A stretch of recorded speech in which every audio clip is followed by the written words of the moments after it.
Assalamualaikum warahmatullahi wabarakatuh, Ibu Kades.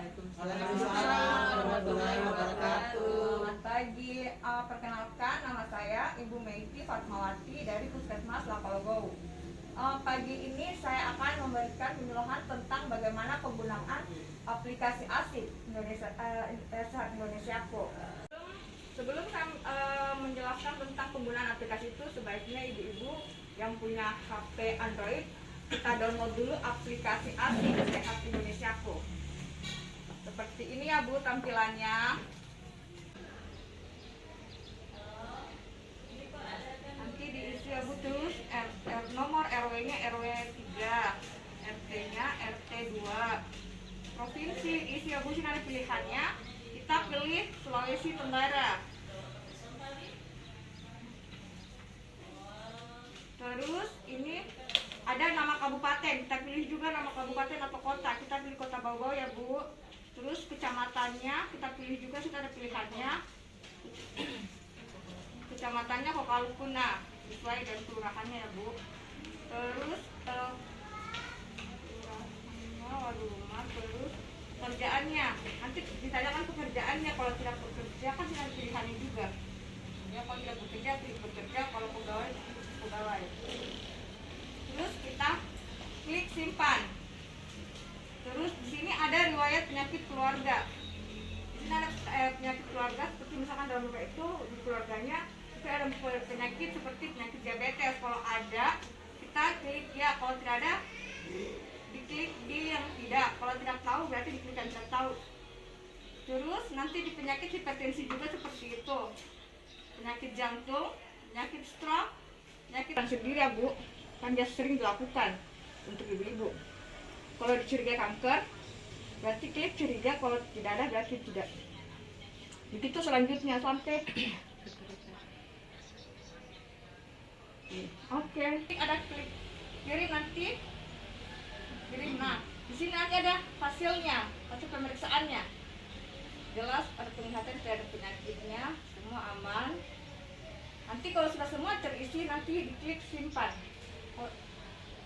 Kalau sudah klik simpan itu berarti dia sudah tersave data-data ibu tersebut yang peserta itu.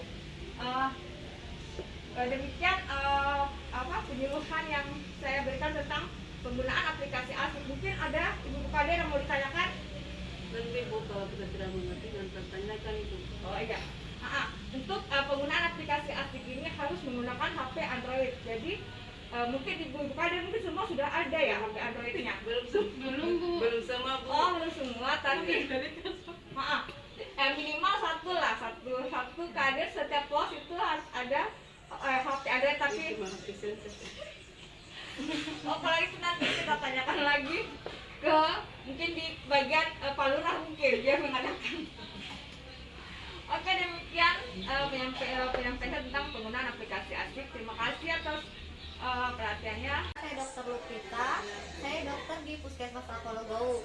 Jadi untuk hari ini kita kan adakan pelatihan untuk kader-kader di Posyandu Lansia ataupun di Posyandu PTM atau penyakit tidak menular.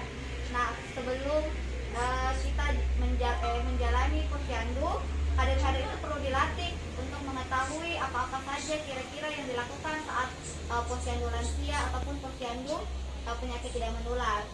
Seperti yang sudah diajarkan sebelumnya, ada materi untuk pengukuran tinggi badan, berat badan, tingkat perut untuk mengetahui apakah pasien ini obesitas atau tidak, atau ada faktor risiko yang lain. Nah kalau yang saat ini akan saya jelaskan mengenai penyakit-penyakit tidak menular ya. Nah untuk penyakit-penyakit tidak menular ini ada beberapa macam. Nah apa itu yang dimaksud dengan penyakit tidak menular? Jadi penyakit tidak menular adalah penyakit yang didapat atau bukan yang ditularkan atau dapat menularkan ke orang lain. Biasanya penyakit-penyakit ini adalah penyakit-penyakit bawaan seperti hipertensi, gula, terus kanker. Nah ini kita didapat karena perilaku atau gaya hidup kita yang tidak baik, tidak sehat. Mulai dari makanan, kurangnya aktivitas fisik, dan yang lain-lain. Beda sama penyakit-penyakit menular, dia itu penyakit yang ditularkan bisa karena infeksi bakteri atau virus ya. Kemudian penyakit tidak menular ini ada berbagai macam jenisnya seperti yang kita lihat di sini. Ada bisa stroke, terus bisa kebutaan, ada kanker, mulai dari kanker mulut, kanker tenggorokan, kanker paru, kanker rahim, dan yang lain-lainnya. Kemudian ada juga penyakit jantung koroner, terus hipertensi, diabetes mellitus, dan penyakit-penyakit yang lainnya. Nah, bagaimana caranya seseorang bisa terkena penyakit tidak menular?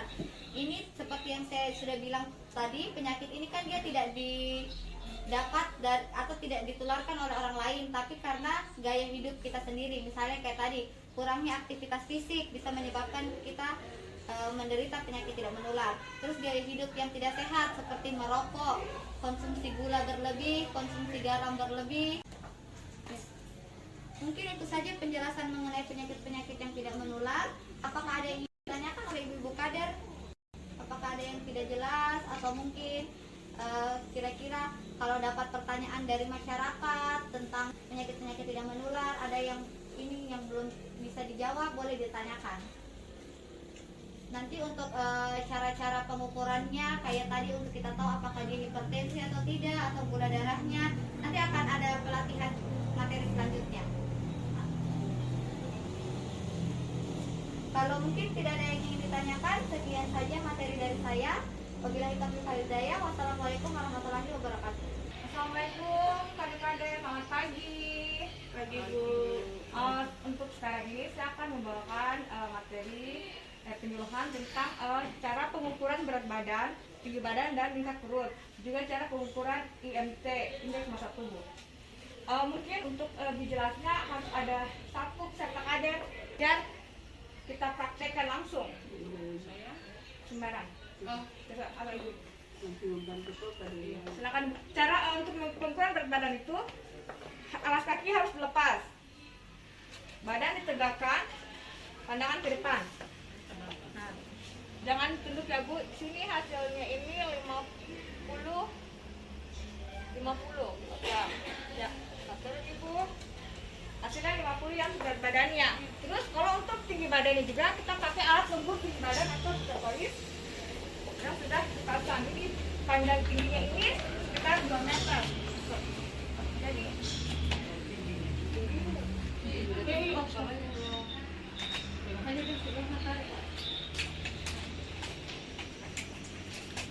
di sini ibu.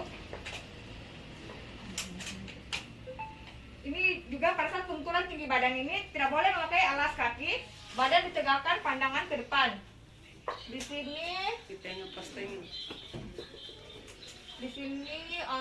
hasilnya 156 cm. Oke. Untuk pengukuran IMT ini, kalau tadi berat badan dibagi tinggi badan dalam meter kuadrat. Jadi beratnya tadi 50. Coba mungkin bisa dicatat. Berat badannya tadi 50 kg. Bagi tinggi badan 156 cm, dia dijadikan sebagai 1,56. Jadi dia 1,56 kali 1,56 sama dengan 2,43. Di sini dia berarti tadi atas perhitungan tadi dia termasuk dalam normal ya hitungannya. Karena kalau normal ini dia IMT-nya 18,5 sampai 25. Hitungannya ya, tadi sementara tadi hasilnya ibu tadi kader hasilnya dia 20,57 IMT-nya. Kalau sangat kurus itu dia kurang dari 17 IMT-nya, hitungannya berat badan bagi tinggi badan tadi ya Bu ya. Kalau itu sangat kurus, kalau kurus dia hitungannya dia 17 sampai kurang dari 18,5. Kalau normal hitungannya 18,5 sampai 25. Terus kalau gemuk atau overweight, kelebihan berat badan yang tingkatnya ringan itu lebih dari 25 sampai 27. Terus kalau obesitasnya dia hitungannya lebih dari 27. Sekarang untuk hitung cara pengukuran tingkat kurusnya Ibu ya. Ibu yang tadi kita berdiri dulu ya. Ini kita mengukur pakai alat ukur meter. cara mengukurnya ibu, kita pegang ibu di sebelah. Ini harus ada di tengah-tengah ya, tengah pusat ya, untuk mengukur berapa lingkar perutnya.